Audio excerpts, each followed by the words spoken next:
ಶಾಸಕ ರಮೇಶ್ ಬಾಬು ಅವರ ಒಂದು ಸ್ಟೇಟ್ಮೆಂಟ್ ದೊಡ್ಡ ಮಟ್ಟದ ಆಕ್ರೋಶಕ್ಕೆ ಕಾರಣವಾಗಿದೆ.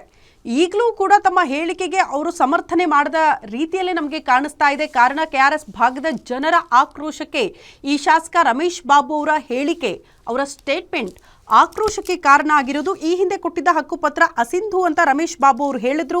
ಮತ್ತೆ ಹೊಸದಾಗಿ ಪಟ್ಟಿ ಮಾಡಿ ಹಕ್ಕುಪತ್ರ ವಿತರಣೆ ಮಾಡ್ತೀವಿ ಅಂತ ಕೂಡ ಹೇಳಿದ್ರು. ಹಾಗಾಗಿ ಇದೇ ವಿಚಾರ ಈಗ ಕೆಆರ್ಎಸ್ ಭಾಗದ ಜನರಲ್ಲಿ ದೊಡ್ಡ ಮಟ್ಟದ ಆಕ್ರೋಶಕ್ಕೆ ಕಾರಣ ಆಗಿದೆ.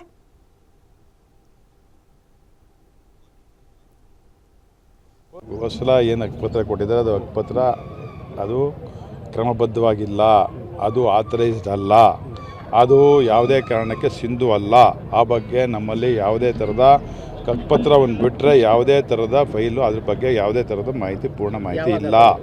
ಇನ್ನೊಂದು 15 ದಿವಸದಲ್ಲಿ ಒಂದು ತಿಂಗಳೊಳಗಡೆ ಎಲ್ಲ ಪೂರ್ಣ ಮಾಹಿತಿಯನ್ನು ಮನೆ ಮನೆಗೆ ಹೋಗಿ ಅವ್ರ ಮುಂದ್ಗಡೆನೆ ಅವ್ರ ಸಮೇತನೇ ಮಾಡಿದ್ದೀವಿ. ಸರ್, ಬಫರ್ ಝೋನ್ ಬಗ್ಗೆ ಸಾಕಷ್ಟು ಈಗ ಉಪಲೋಕಾಯುಕ್ತರು ಬಂದು ಕೂಡ ಇದು ಮಾಡಕ್ಕೆ ಹೇಳಿದ್ರು. ಸೊ ನೀವೇನು ಕ್ರಮ ಇದು ಮಾಡ್ತೀವಿ ಸರ್? ಈಗ ಒತ್ತುವರಿ ಬಫರ್ ಝೋನ್ ಮಾಡಬೇಕು, ಬಿಡಬೇಕು. Buffer zone ಬಿಡಲೇಬೇಕು.